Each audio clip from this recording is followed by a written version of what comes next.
I don't really do Beyonce slander, me personally. I think Thank you. I think Come easily, on. Keep going, keep pushing. I'm on my mission. Gotta do what's right now, and this just how I'm feeling.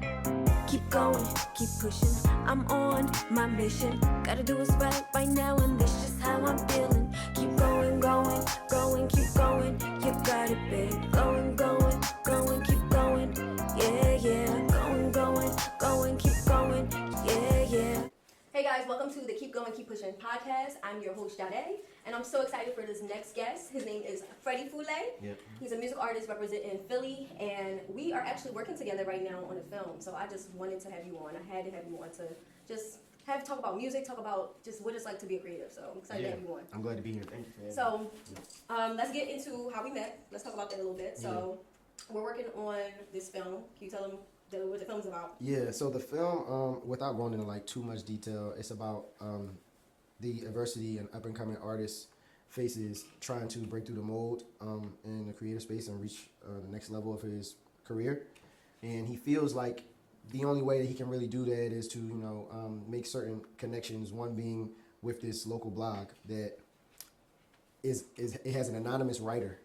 And so he's trying to figure out who the writer of this blog is, and he ends up finding out that it's a young lady that he's actually familiar with already, that he goes to school with. And so the entire movie is about that journey and how not only he figures out his path to reach the next level of his platform, but he also finds love and he finds a bunch of other things. Really a heartfelt, it's low-key an epic. It is. It's really great writing, and I'm excited for everybody to see it. Like I said, we don't want to talk about it too much because it's something that we're still working on. But I did want everybody to know that's how we connected, and that's how I know you. Yeah. So, and we've been our characters work a lot together. So I'm definitely excited to work in a different space, which is this type of space, and get to know you a little bit more outside of being on set. Definitely. So, so before we get started, a way I like to get to know my guests is I want to find out what their rap name or alter ego name would be.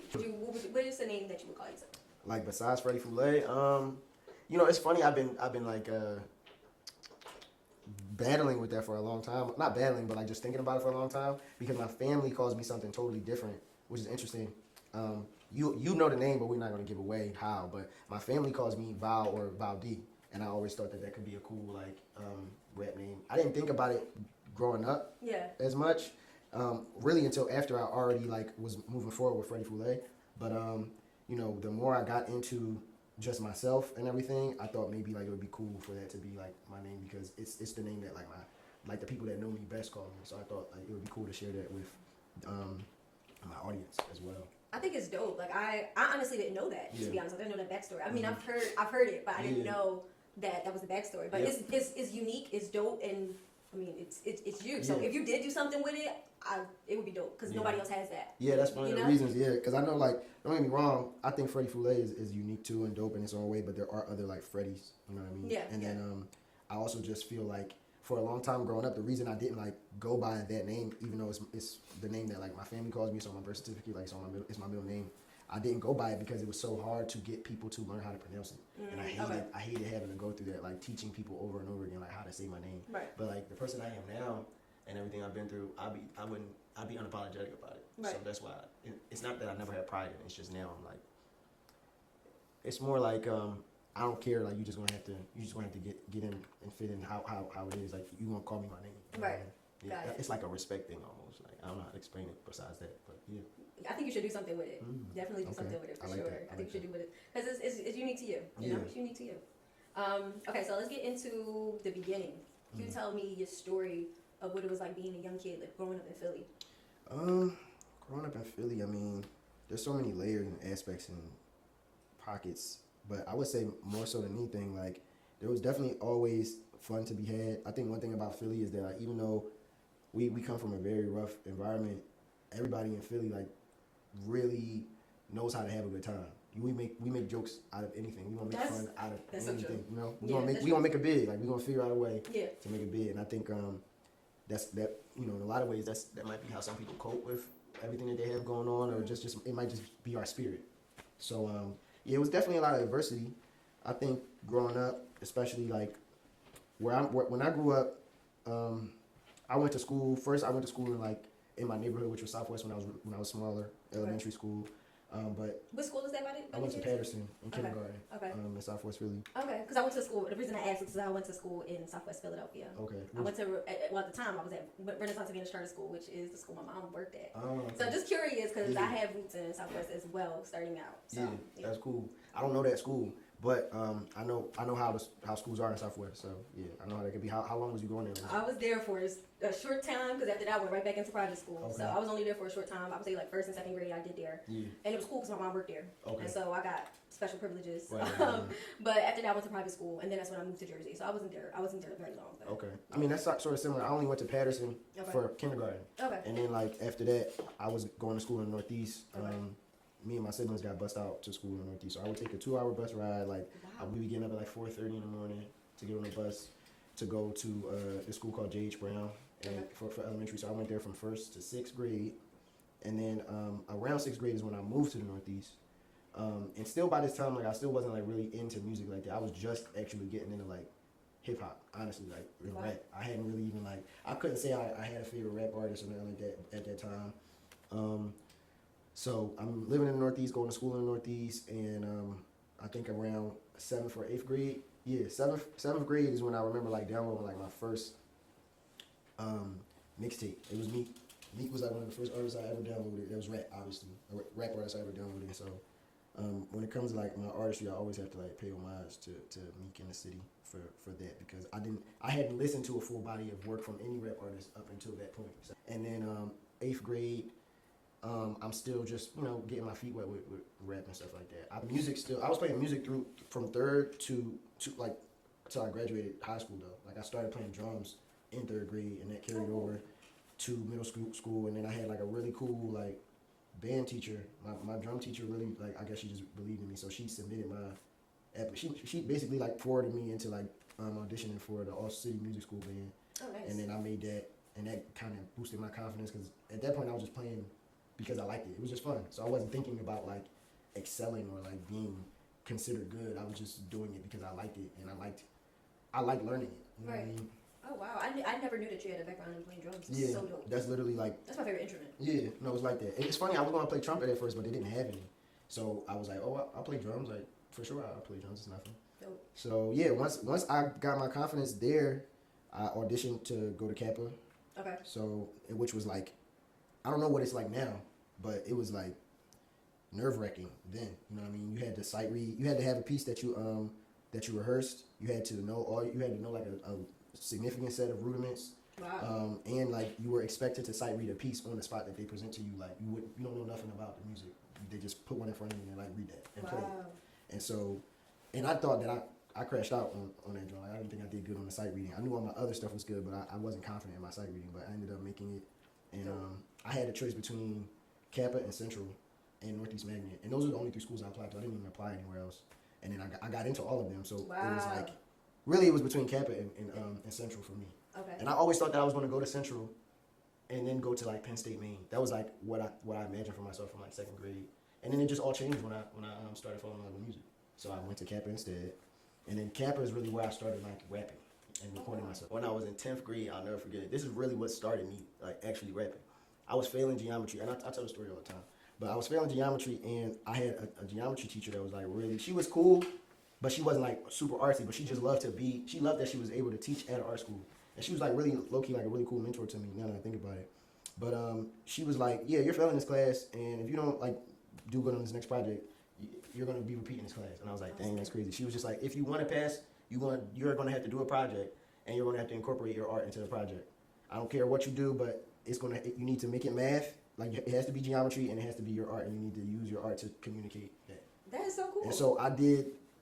Me and my homeboy, we did like 3 freestyles over like I think it was like Niggas in Paris and Children's Story, Slick Rick, about geometry. And so do you have this? Like do you have a video of this? I wish I did. Cool. It's so funny. I wish school was that easy for me. I wish, man. I really wish I had it because once we passed and she heard it, she used it to like teach other classes. Like she started using that as a part of her curriculum. And I texted her like last year about it, but she said she couldn't find it. She couldn't find it anymore. So maybe one day she'll stumble across it. But once I did that, I knew I could rap about anything. Yeah. So that's really what started me like making my own music. To wow. be honest. That's an interesting story. Like to just a testimony of how you got into it. Like that's such an interesting story. I was not expecting that, so that's really cool. Wow. Yeah, definitely like one of my favorite stories about like my journey in art and music. Yeah, that's really cool. So can you tell me about a time that you failed or had a hard time and it just made you keep going? Like you just were like, I gotta keep going. No, I mean every day I think honestly is like it's difficult, but if I'm talking about like a very specific time, so when I put my first like solo body of work out independently in 2022, it's called Wheel of Fortune. It's a great album. Definitely check it out. You know, check it out, y'all. So I put that out in 2022, and honestly, I feel like everything that I'd done up until that point, I was working on that album for like 5 years or something along those lines. Wow. Some people would say more.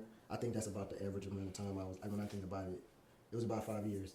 So everything, like my entire life up until that point is really in that album, like the energy, what I'm writing about, the concept, everything, you know what I mean? And I'd been working towards that for so long that I didn't really, once it got out and about, obviously like I had plans on what would come next, but I didn't know how to get any of that stuff started really. So for like the entire 2022, after that point, that album came out in May, I was kind of just like in a not so like sort of like a void almost. It felt like I was floating a lot, and I didn't realize it until later in the year. But that was like the best year of my life as well as like the hardest year of my life. And I think when I truly like got to the point where I just didn't know what to do next, that was a really really hard time for me. It almost made me think like I should just put music down or whatever, because a part of me was anxious because certain things weren't jumping off right away, and then another part of me was just a little bit angry because I didn't think I was getting the highlights that I should have been getting or that I could have been getting. Maybe I felt like at some points I think I felt like I wasn't living up to my capabilities, like what I really could do. Okay. So it was really hard, and it made me think that I should just like focus on something else. And I think what made me get out of that space was just having like putting myself in a different environment and allowing myself to see things from a different perspective. And it made me just more grateful about all of the little things that I had. I don't even know many people that can say they've been able to put out a independent a body of work. And the reception that I got from the people and still get from the people that listen to it is always great. And that in itself is enough to be proud of and just happy about and celebrate. So once I started looking at things from a different perspective, it allowed me to really, really double down and open myself up to newer opportunities. I think because sometimes we get so down on ourselves and we want to give up. Yeah. That in itself is enough to close the door that's about to open. Yeah. And so you have to open yourself up in order for the opportunity to come to you. Right. For me, I think staying in that space is enough to keep the doors locked. So if you as a person, everybody's shooting for something. Everybody's trying to get something done or reach that next stage. The way you do that is by like surrendering to what's happening and being like, okay, this is where I'm at. This is where I'm meant to be, and you have to be grateful for all of the little things. The small wins are super important, and that allows you to like utilize your resources that you have better. You think, however small, however minute, you're able to capitalize and move and help others too. You know what I mean? When you're working from a space of gratefulness, you can do things that you never thought you would be able to. Right. Very true. Now, what would you say to the artist that feels like they don't have much of a support system? They're dropping music, they're doing all the things, but they don't have the support system or the community. Yeah, I know it's hard, but I think I would tell them to be as authentic as possible, because when you are operating in your authentic self and 100% fully in that way, you attract the people that are meant to be in your community naturally. I think that's just like the law of the universe. Like that's how God like really set the universe up as a science to work. You know what I mean? Like when you're able to be your authentic self, the people that are actually like naturally that you have a natural affinity to will gravitate to you, and vice versa. Like that will also pull you closer to those people when you're being your authentic self. So I would just say, and it doesn't matter. Like when it comes to being yourself, the resources don't matter. You could be you're gonna be who you are with this much or this much. You know what I mean? It doesn't matter. The things, the physical things just amplify or magnify who you already are. Yeah. So it's just really about like taking the mask off and being courageous enough to live whatever truth that you have. Got it. Good answer. So what is, based off of all the accomplishments you have, dropping an album, all the things that you've done, what would you say is your biggest accomplishment thus far? My biggest accomplishment thus far. That just makes you just smile at night. I would like to say Wheel of Fortune, my album, but I also really take pride in being able to like put other people on platforms. Nice. So I have this festival called Litapendence Day that really makes me proud, and I think that's one of I definitely think that's my biggest accomplishment. It shined a really big light on my brand, but it shined a huge light on other individuals as well. So I think that would have to be my biggest accomplishment. Can you tell us more about that? Yeah, so Litapendence Day is a music and arts festival that I founded and curate. Nice. I founded it. The first one was in 2019, and it started as a block party that I would throw, and I would perform new music and have like a DJ pull up, and there'd be food, there'd be all kind of cool stuff, like family fun and all that. And it really came from just, I feel like we don't have enough holidays that celebrate our culture and encapsulate the way that we love to celebrate and have fun. Especially in America, Westernized culture, like all of the holidays that we have are 9 times out of 10 propaganda. You know what I mean? They're consumers. They're all about consumerism. And this was something that I felt like not only celebrated black culture, but Philly culture, Philly music, Philly art, Philly businesses. That was the vision. And so from 2019 on, I just kind of kept scaling up little by little, collaborating with different nonprofit organizations, 20 vendors, food trucks. We did it at Simon Gratz High School. Like, they have a huge like space and parking lot across the street from the school, and we hosted like in the heart of North Philly, and that was just really big for me because it allowed not only for me to put on the neighborhood that most of my family is from, but also it allowed me to put on artists and small businesses coming up in that neighborhood and in the city. So that was really pivotal for me, and I think it's a big part of my brand. I haven't done it for the last year or so because I've just been really focused on building my personal brand, right, in conjunction with that, and fine-tuning the things that I want to elevate with it. Okay. But it's definitely going to continue to be a pivotal part of who I am and That's what I do. dope. I never knew that you had this. Like, how can we find out more about it? Is there Instagram? Is there, like, how can we find out more about it? Because I would love to support you and, just more people to find out about it. Yeah, Litapendence Day is definitely Instagram, Twitter, all that good stuff. Litapendence, like independence, but without the N and with the lit. So nice. LIT Dependence Day. And that's across all like platforms. You can, even if you Google it, we got coverage from NBC 10 and stuff like that, so you could Google it and it'll pop right up. How did I not know this? This is epic. Yeah, it's pretty cool. It's probably just because like I haven't been pushing it in the forefront because we haven't done it like in the last year and a half. Right. But as soon as we're back on go with that, it'll be all over the place. Dope. So, That's I'm exciting. really excited about what we're building towards Litapendence Day for the future. Yeah, definitely keep me posted. Like, I love stuff like that. Yeah. Like, I would love to support it in any way. Okay, so I want to know, who are some of your music inspirations? Who are some of the people that inspire you to even keep going? Yeah, making music. Yeah. When I think about making music, I mean, I'm a student first and foremost of music and art. So like I try to go as far back as I possibly can. Obviously, I grew up watching like Michael Jackson, Temptations, and stuff like that. I got 3 older siblings, and we all were into that stuff growing up. And my mom would always share like biopics. Before we knew they were biopics, we just thought they were like, I don't even know what we called them. We just thought it was like the same way I think people think the 5 Heartbeats is a real group, but it's just a movie. Mm-hmm. We just thought like the Temptations biopic was just a regular movie, or the Jacksons and American Dream, like that was just a movie that we liked to watch. So we would just watch it all the time. So when I think about music, definitely I think about greats like that. More current, I would say I wouldn't be rapping if it weren't for artists like J. Cole, Kendrick, Drake. I mean, they're all part of my musical DNA, even though they got their little thing going on right now. I think all of them showed me, they taught me how to rap. Jay-Z taught me how to rap. Kanye West taught me how to rap. I wouldn't be rapping for a career. I feel like I definitely was rapping for fun because of Wayne. Yeah, Wayne was. I remember like having an Xbox 360 and having his entire like discography on that joint while I'm playing the game and just letting it run. Like Carter 3, definitely. So I think Wayne just got me into the idea of just rapping. Period. He made rap like so interesting that I wanted to rap. And then I think Cole, Kendrick, and Drake made it for me like to be oh, like I can do this. I can make a career out of it. I can make a business out of this if I really want to. Obviously Kanye. Yeah, I think the first song that I learned word for word, a rap song, was definitely Gold Digger. It was just so catchy. It was so good. And then beyond that, I just got more into his discography as I grew. Jay-Z definitely. That's my number one. Yeah, Jay-Z's in my top 3 for sure. Okay, that was my next. That was about to be my next question. Yeah, okay. Yeah, that was my next question. But yeah, those guys. I'm trying to think. Lauryn Hill.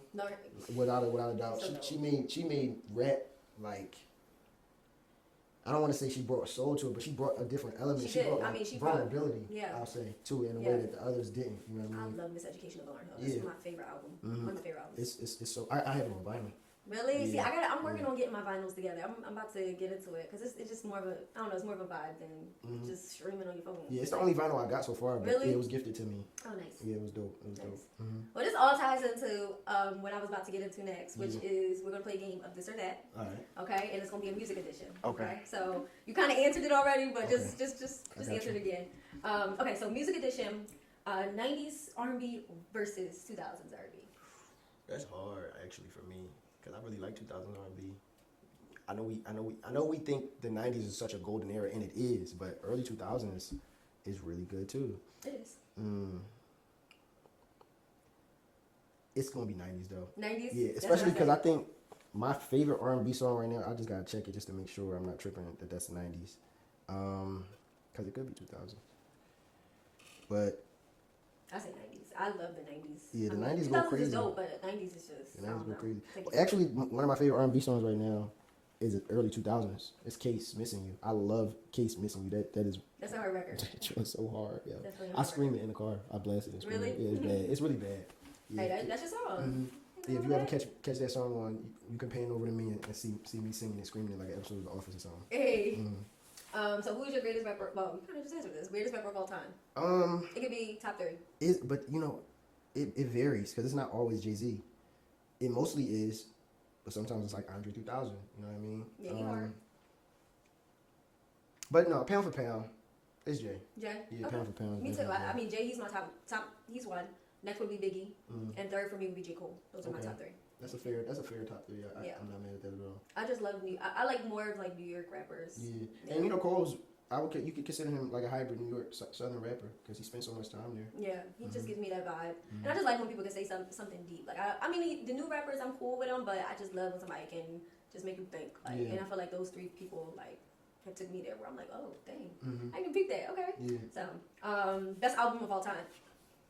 I feel like we just was talking. I just said mine, but yeah, that's album period. But yeah, best album. Yeah, that you can't. There's no skips. You can just like listen to at all, like all the time.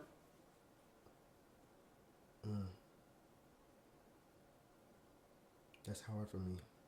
These are good questions. Between 2 for me, I think. And the 2 that I'm vying between are My Beautiful Dark Twisted Fantasy by Kanye and Blonde by Frank Ocean.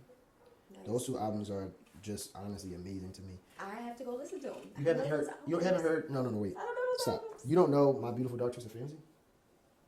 I probably know songs off of it, but I don't know it as like a cohesive. That's true. Work. Yeah. You know, like I'm if you name some of the songs, I'm like, oh, I know that song. I mean, you got it on Monster with Nicki and Jay. Oh yeah. Monster. But it's not like saying that, you know, like the single is like not the same as like the whole body of work. You know. All of the Lights. Oh that's my song. Yeah, Blonde is like that's an ethereal experience for real. Like that's that album. It doesn't even have like. He doesn't even follow typical songwriting structure. There's barely any hooks and choruses. Yeah. But it's just good. The music is just so good, and everything he's writing and singing about is profound. Is amazing. He's like, I consider Frank Ocean one of if not the best writer of this era. No. Yeah. I've heard that. I gotta get into this stuff more. I only know a couple songs. I gotta be honest. Yeah. So I definitely just put me on and go listen to these albums, and we'll come back and let you know how they sound. For the sake of picking one though, I'm gonna say My Beautiful Dark Twisted Fantasy. Okay, I'll make sure I listen to it. And next time I see you, I'm going to be like, yo, I listened to it. Yeah. So thank you for putting me on. Okay, so before we end, who are 3 people you would love to work with, dead or alive? Dead or alive, Prince. Prince? Yeah, that's a good 100%. One. It's a good one.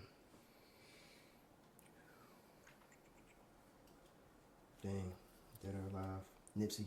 Nipsey? Okay.